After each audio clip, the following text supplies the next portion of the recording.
Mike, can we do this, please? Finally? We got to record, Daddy. Are you 2 seconds too quick. You done with that quote yet, Mike? Man, you guys give me like just a few more seconds. I know you got a hot one. Yeah. That's like what we do every single time we record. We just stare at Mike while he finishes whatever he's doing and wait for him. Right. Whenever you're ready. Whenever it's like the teacher in class, like, are you done? Are you done? I'm hitting send. Stop. He's the ultimate multitasker. Right. And we all know men can't actually do that well. No, sure. No, they don't.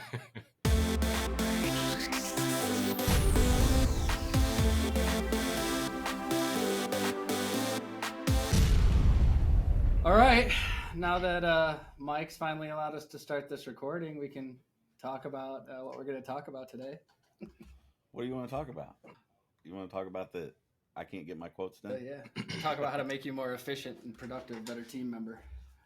Exactly. You know, I would if there was a vote, I would say Mike is the most productive team member. So absolutely, Nick definitely do not put that vote forth. I know exactly. Half the time I'm like, oh, excited to update you guys on something. Mike's like, yeah, I already did that. I'm like, all right, whatever. Screw it then. I think there's a culmination of a few topics that are going to be good for this episode. So I just recorded an episode of Machine Shop Mastery with a really impressive shop that has moved themselves from like a onesie twosie, low volume, high mix job shop into a true like production, long-term contract, 5,000, 10,000 parts at a time kind of shop. And Marvin, my guest, said the single most important thing that he did to do that was to really understand their costs and to quote and estimate super accurately, both for low volume, making sure you're charging enough because a lot of companies don't charge enough. Sure. But then sharpening your pencil on the contracts that you really want to win, and not getting your shop painted into a corner as a shop that only does low volume work. Anyway, it was really good, and I know that it's an area that a lot of shops have trouble getting out of, that sort of low volume, and so it requires some really important, thoughtful work. But then, like you, Mike, you're getting just slammed with so many RFQs. You got to pick up the pace of getting them out the door. And pick up the pace with quoting so we can record on time. Absolutely. That too. The great part of that problem is that we're getting slammed with quoting, right? I mean, that's exactly. It's an absolute great problem to have. You'll never hear me complain about that.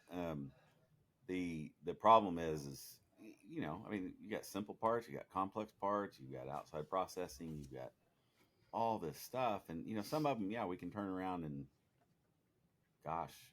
maybe even minutes, right? I mean, we can get an email back in 15 minutes on some stuff, but other times it's 2 weeks, right? Because we've got to do our part, we got to find some special material spec, we've got to find the outside processing spec, all those things, and we're very, very actively looking to improve our current process by involving more people, but we've got to start looking at tools too. I mean, I know there's a lot on the market, but we've got to improve our process for sure. You guys know what FIFO means? First in, first out. It means first in, first order. Oh, there you go. There you go. Because like if you're quick, half the time you guys are busy. I'm busy. Like half the time it's like, okay, I got a quote, looks fine, go. I don't need 5 quotes. I don't need 3 quotes. Well, to your point, and I'm actually going to be recording a by the numbers on this in the next few weeks. And Paul, you and I talked about this week. There's a company called 67 Designs down in Texas, and he made a Twitter post this week or last week, I think, that kind of ended up going a little bit viral on him. I think more than he was ever used to. But he showed 2 parts side by side, same part. One he had ordered from China. So he's selling a consumer product to the market, right? Okay. So you got price sensitivity, lead time sensitivity, all that. I'll get exactly what he put wrong, but so on the left was a part from China, on the right was a part from a local supplier, exact same part, and he listed out. So the China he got a quote back in 8 hours, delivered in his shop in 7 weeks, something like that. I think it was quicker than that. Was it even maybe quicker than that? You saw it? Oh, yeah. I saw it, yeah. Little sheet metal part. and like, was it $6 or $7 price point? Something like that. Yeah. And then he compared that to the United States shop.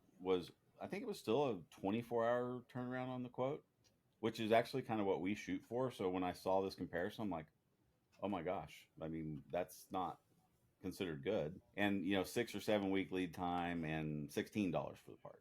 Mm-hmm. And his question was like, basically like, what am I supposed to do? Mm-hmm. Like, I mean, I got the quote faster, it's cheaper, Parts faster. and the part's going to be here quicker. Have you guys met my West Coast sales director, Raphael? Do you guys know who I'm talking about? I've heard you talk about him. Yeah, he's super sharp. So he actually like invented this consumer product. So when you're shaking a martini, it's this like insert. It's like a curved, tapered insert that goes in your martini shaker, and it looks kind of like a cheese grater, and it helps like break up the ice and create like foam for cool cocktails. So he and his buddy like were just having fun, and then they were like, "Hey, we got an idea." So they like are manufacturing dudes, so they brought it to market, and he had the exact same parallel. He was so disappointed with, like, he wanted it made in the USA, but the experience, the price, the lead time, like everything was better. The communication was better, right? With the Chinese, and I'm just like, how is the communication better? But yeah, he was frustrated by it, and it's funny you guys just brought that up because he's like, yeah, one of these days we should talk about that on your podcast because it was like annoying. That whole process starts with the quote. We use ProShop, and when we started training on ProShop, we started with the quote, right? I mean, it's the start of the entire process of manufacturing. Mm-hmm. Yeah, exactly. And I'm realizing now we've got to get more efficient. We got to get better. We need to be looking at tools. Either one of you have any tools you've seen that? Well, yeah, I mean, obviously ProShop has a, estimating and quoting module, and it's pretty solid. But, we do sort of the front end to the back end of the whole business, right? Mm-hmm. And we do that pretty well, and how it all ties together.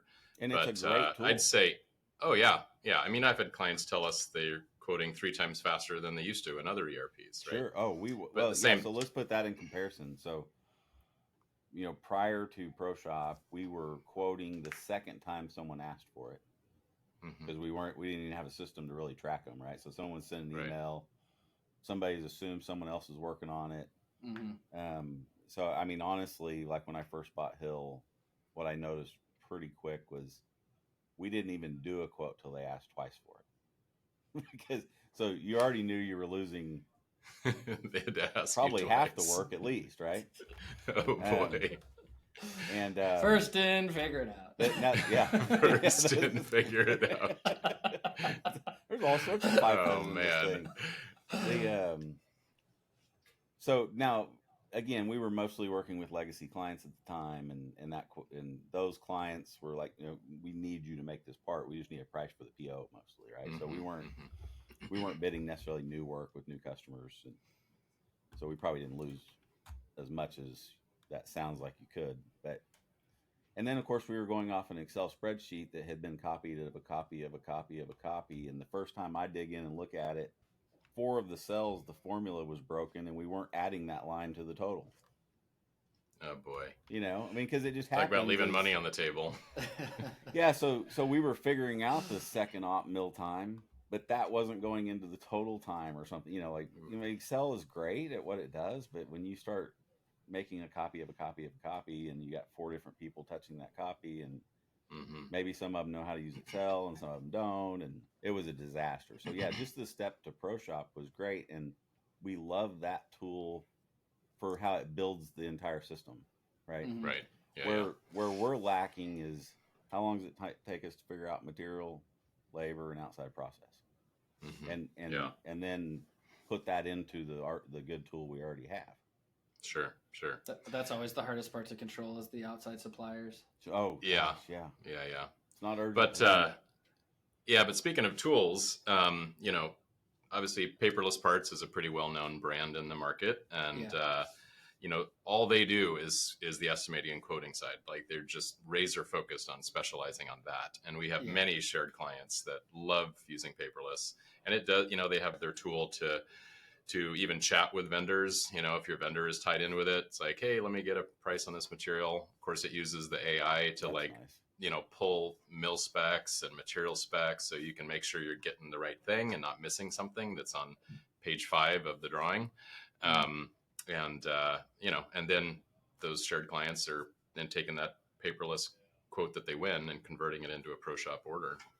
Yeah, it's awesome. And yeah, it's pretty sweet. So it integrates pretty well.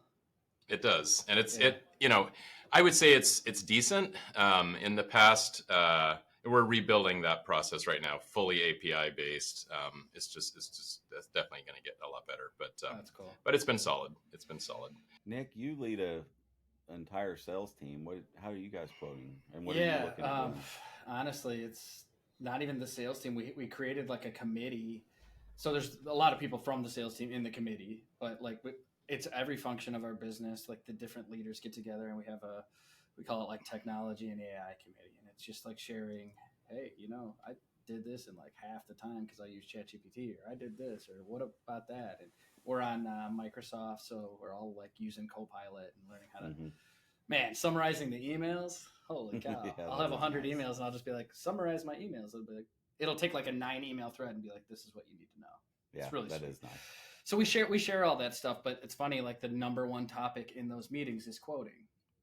And, we're trying to like build an engine, like an agent or whatever, a thread or however. I'm not that good at this yet, but like you feed it stuff and then say, okay, here's kind of how we would go about it. Can you help us quote? And it's actually been pretty good so far, but I was like, well, let's compare this to something that's like for that, where they build AI into the software natively and they use it for quoting and estimating. And so that's a question I've wanted to ask Jason from Paperless Parts. Like, how do you compare those two, Mm-hmm.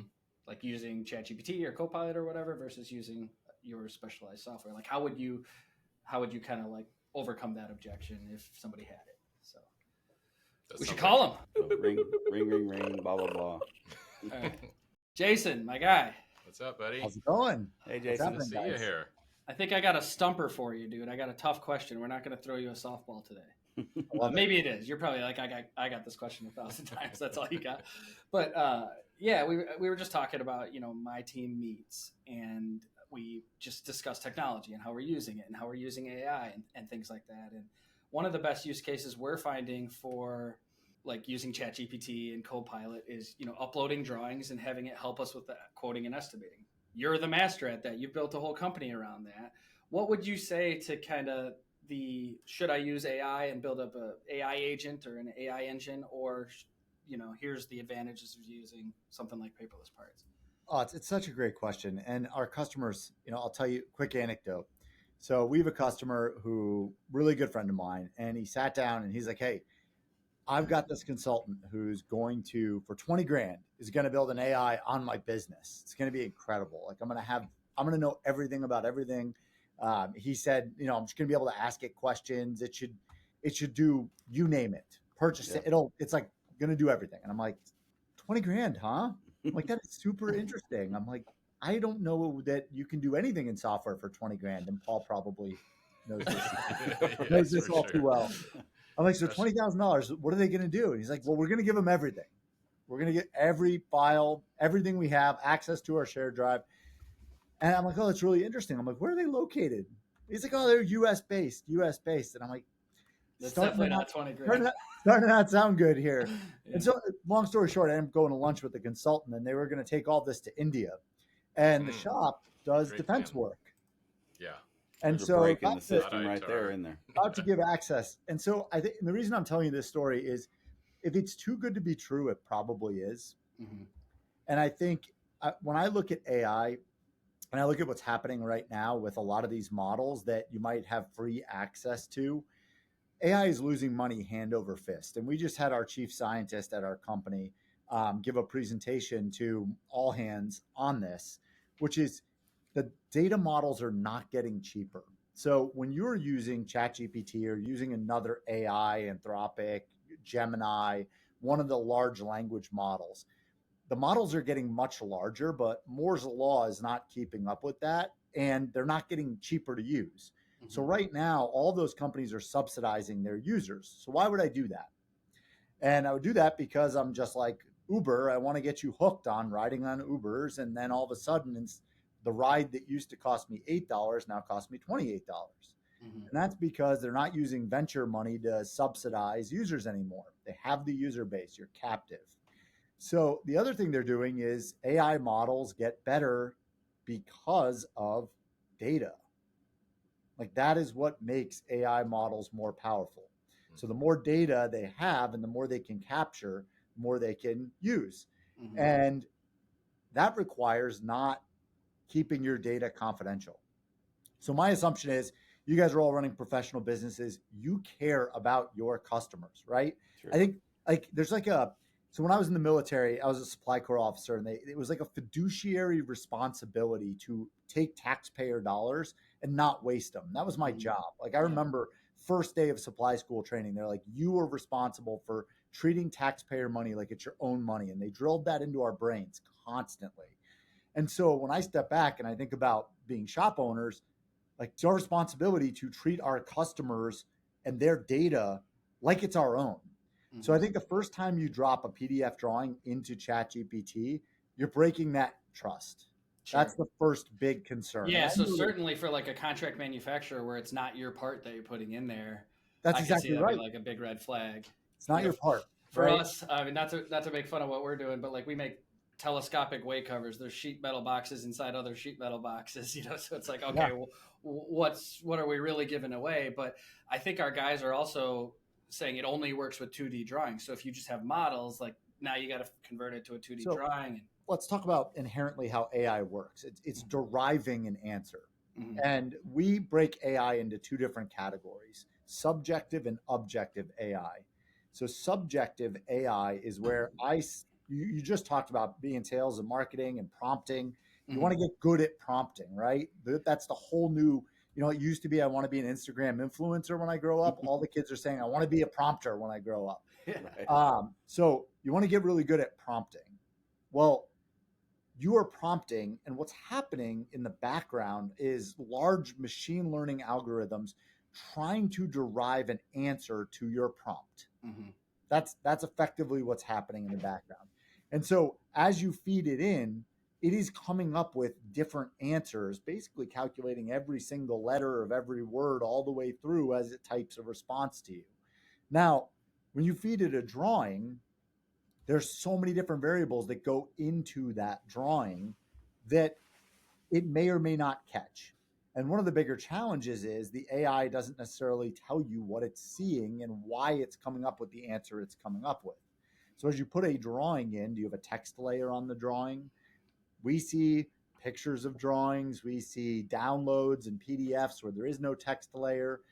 Then all drawings are not created equal. So in your business, you may have a very standard template where you then train an AI model to give you a response.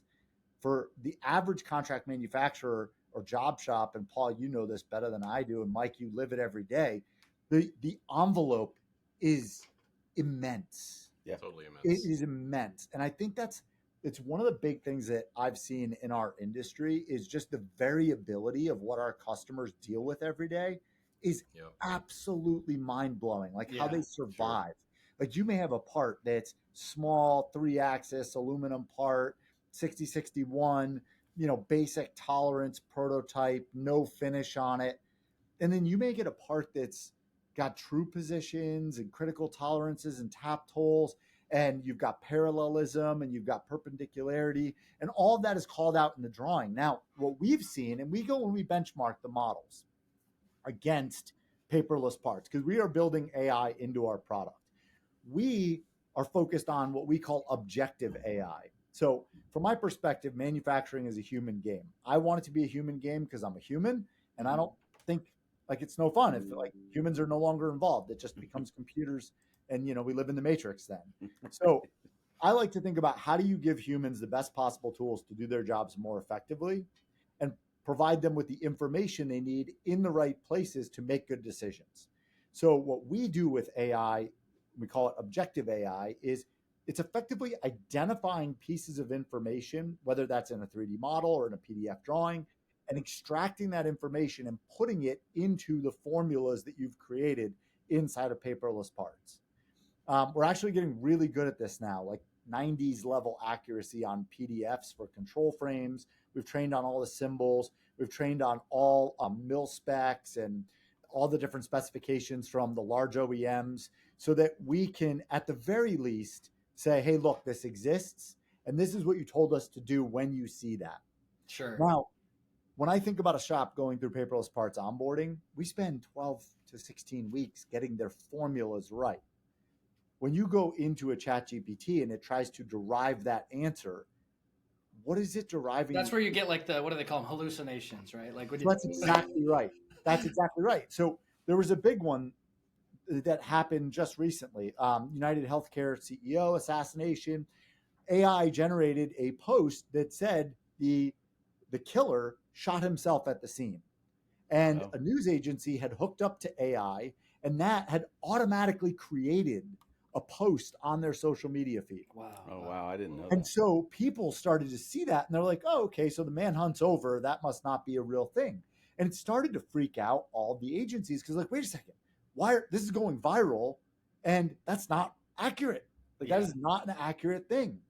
And so I think that is a simple case, but what AI basically did is it says, well, when people shoot other people, the most likely outcome is that they shoot themselves. So it just hallucinated that. Well, it's super morbid, conclusion. But at the same time, that is just a very blanket example. So what would happen in your quoting process is the AI might start to derive, and it's anytime we see a 9 on this piece of paper, it's $1,000. Yeah. And that, like, why? Yeah. We don't understand that. So that's what I mean when I say it's subjective. Sure. He's subjectively deriving that because you, as the person who's the recipient of the output of the AI, you don't know why it gave you that answer. Sure. It's not like it shows its work. So in our system, what we do is we make it traceable. So the second we are filling in a field for you, the second we're adding tapped holes, or the second we're pulling those tolerances in, you can click and trace back to exactly where we pulled that out of the RFQ package to understand, did we make a mistake? I didn't say it was 100% accurate. It will, sure. I'll tell you, I'll be the first to say this. Everyone's might be pissed about it. It's never going to be 100% accurate. Mm-hmm. It's just not. Manufacturing is too complicated. Well, I think if you try to even quote manually and try to make everything 100% accurate, you put too much time into quoting, and you just got to get more quotes out the door. Sometimes being the first quote out the door is how you win the order. Our goal is helping estimators never miss. Yeah. That's a bold statement, never miss. But I think by showing you what we catch and then showing you where we missed, our powers, remember Captain Planet when you were growing up, right? Like our powers combined. Like that's it, right? Like that's awesome. It's us working with an estimator. So I think that's a long way of answering it. I had a high school history professor he wrote the first day of class, he wrote tin staffel on the board. And everyone's like, what's tin staffel mean? And he said, if you know what this means, you don't have to take my class this year. And no one knew the answer to it. And it's an acronym for there's no such thing as a free lunch. And from my perspective, that is where AI is right now. And trying to build these models, there's like a reckoning. And it's either going to reckon in the mistakes, or it's going to reckon when you become dependent on that model that we know is not profitable for that business. Mm-hmm. And then they flip the script on you. And it's like, well, wait a second. I was using this. It was auto-generating quotes. And now it's 10 times as expensive or 15 times as expensive. Like I can guarantee my $20 paid to ChatGPT today, they're losing hundreds of dollars a month on me. There's no question about it. Yeah. It's just, it is a true fact, the computation. So we went in and we were testing this. An engineering drawing will cost over $1 of processing power on the large language models. In paperless parts, we're sub a cent right now. Wow. Oh, wow. And that's awesome. The level of efficiency. And that's also why when we went out, we're like, we don't have to go change the cost of our product dramatically because we're building. And I think this is the future of AI, honestly. I think just like we used to have servers, right? Every software company had servers and your customers worked off of your servers. And then Amazon and Google and Microsoft, they democratized servers. So now everybody leverages their servers as a service, right? It's the cloud. Well, now that there's another infrastructure layer that sits on top of that. And there are all kinds of products that are, auto scaling and everything that Amazon Web Services offers you. I look at a lot of these they call them foundation models, Gemini, ChatGPT. They are just the next layer of service. And the future is, everybody calls it agentic AI. Mm-hmm. And agentic AI, from my perspective, is developing a much, much, much lighter, more domain specific model that is tuned to what you want to do. And that is the only way that I view AI as being something that will be cost effective and scalable to support the different industry applications it has. So at Paperless Parts, what we're focused on is this agentic AI. It came out in the early 2024 for us, which was RFQ package comes in. We use AI to read the email, auto add the customer, auto add all the files, auto pull in the part numbers, auto extract the revs, and set up the quote. That was agentic AI. And we did it in a way where it was not a billion data points that we needed to construct that, but it was like thousands of data points, and it was hundreds of lines of code, not even thousands of lines of code. So that allowed us to provide that capability to our customers in a scalable and effective way. We've progressed that now, and what's on the docket for Paperless Parts is automatically extracting all the bills and materials out of PDF drawings, stitching them all back together, pairing it with the model for large assemblies to make sure that you can set up an assembly very, very quickly inside of our system. And that's, again, you will be able to look at the BOM table in a PDF and you will know exactly what we pulled in and why we pulled it in. No magic. Yeah, no hallucinations. What we're also coming out with is, and this is what we were just talking about at the beginning of the call, is now we are identifying everything, 90% of everything on a PDF drawing. And so that's going to be, 3 different layers of automation. I see a control frame that looks like this. The next time I see it, do this. And whatever this is, could be warn me, could be no quote it, could be increase my price, could be decrease my yield, you name it. But it's making it so that you are automatically pulling that information into your account. I grew up on ad libs. Did you guys have those where you'd like fill out the sentence and you could write in dirty words and make it funny? Ad libs, yeah, exactly. I look at our AI and our platform very much like a large ad lib. Yeah. And our goal, so early days Paperless Parts, users were typing in, they're filling in every word in the ad lib. Like it took time. They'd go in and type it all in.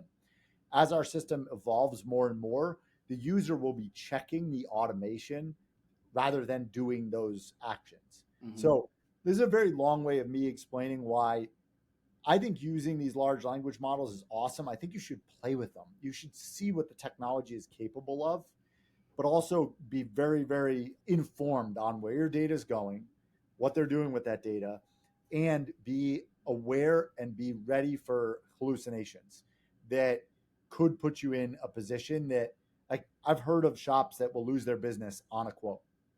Sure. Like they will underquote something, they'll win it, it'll just destroy their business.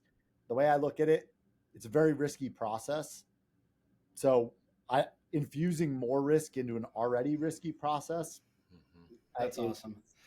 Well, Jason, you answered the heck out of that question. Yeah, no kidding. I mean, geez Louise, you killed it. I mean, it's like you gave me everything I was wondering and more. It's really exciting to see what you're developing. We'll have you on for like a full episode where we could talk about all the changes from AI at the beginning of Paperless Parts and all the way to where it is next chapter for you guys. But super exciting. Really appreciate it. For sure. That was good. Thanks for the question. Thanks for tagging me in. I really appreciate it. Appreciate the opportunity. Yeah, and I'll say we have shared clients that love that feature, that really, pulling in that stuff, looking at mil specs. So yeah, on the boots on the ground, they're saying it's fantastic. I appreciate that, Paul. And that's where I think, you guys also have all of the quality data as well. Mm-hmm. And that's where I think software is too big for one company to build it all. As much as I wish that was possible, I don't know that that's the case. So having integrations with companies like ProShop, and then being able to collectively talk about the best outcome, because which is amazing, but when a shop makes mistakes on specific tolerances. For sure. Yeah. or on specific features. Yeah. Close loop that, and you start to amazing. get the level of intelligence is so incredible. I think the future is really bright, and I'm pumped about manufacturing. I think it's going to be a good few years. I can feel it. Well, thank you for sharing your mission with us. We get it a lot more than we did before the call. And I guess our goal is to just get manufacturing leaders to stop hallucinating while they're at work. Great way to wrap it up. Awesome, man. Hey, thanks. We'll catch you next time, dude. Cheers, Jason. Cheers, guys. Thank you. That was awesome, man. Jason's such a cool guy, and you can tell he's just super passionate. And he so went passionate about it. He went a different direction than I definitely had the security side of it in my mind when you started talking about ChatGPT. I'm like, ooh, don't do that with defense parts. But he went deep. Yeah. He went really deep in a way that I wasn't expecting. That was very cool. Yeah. Maybe what was most surprising to me was when he talked about the economic model of, like, I loved the Uber example, right? Where, that when you started Ubering, it was $6 to get across town or something. And now it's $26 because it's not subsidized by VC and private equity dollars anymore. Yeah. And that's, they have to become profitable at some point, and all these AI companies are going to have to be profitable in the future. So yeah, building your entire business model with AI as the backbone, you're going to experience some financial issues. Yeah. Mm-hmm. Mike, I sent you something just the other day at like 11:30 at night when you were asleep for 5 hours already. Sure. But no, you actually weren't asleep because you texted me back and you're like, that makes a lot of sense. But it was this like guy I listen to. He's not even from the manufacturing industry, right. But he puts this really good LinkedIn stuff about, and he was just talking about these really big, heavy SaaS companies, software as a service companies, that are like trying to bolt on AI to say they have it, versus these 5-10 person kind of bootstrap companies that build it natively into the product, and they're scrappier and they're able to do a lot more with less. And he's like, they're going to eat the big, it's not the big that eat the small, it's the fast that eat the slow. They're going to be more responsive. Their AI is going to be better. It's not going to be some weird bolt on that kind of doesn't really work. And I was just like, I think I totally agree with this dude, and you did too. So it kind of reminds me a bit of what we're talking about right now. Yeah, you bet. Sure. Well, cool episode, guys. It's relevant. Yeah, that was interesting. That was fun. It was really cool, and you could just feel like, I think we were supposed to do a short segment with Jason, and it turned into a full episode because the passion just does that. And every time we've tried to do one episode where it turns into part 1, part 2, or in this case, we're like, hey, let's just do a segment with this guy, and it turns into the whole episode. Those are the best episodes. It's just organic. Yeah. So, love it. Well, appreciate them. And appreciate you guys, all the audience. Appreciate you for listening. Yeah. What do we want them to do? Well, definitely check out paperlessparts.com. Yeah, absolutely. Anything they should do for us, like give Mike 4 stars because he was a little late. Yeah, you can knock me down a star there, I guess, for that. You get 5 stars for all the creative FIFO versions. Yeah. Okay, good. Awesome. But please do share it with people. There's all the stuff you can do on podcasting or with your podcatcher or whatever. Give us stars or review. That all helps. But more importantly, we just want you to share it with people that you think it would help. And that's kind of the organic way we've been able to build this thing. So if you like this episode, if you liked what Jason had to say, if you think it's good for your company or another company, one of your peers, please share it. That's all we ask. Yeah. Because if you can quote faster and get more jobs, you're going to cut more chips. And if you're not making chips, you're not making money. Bam.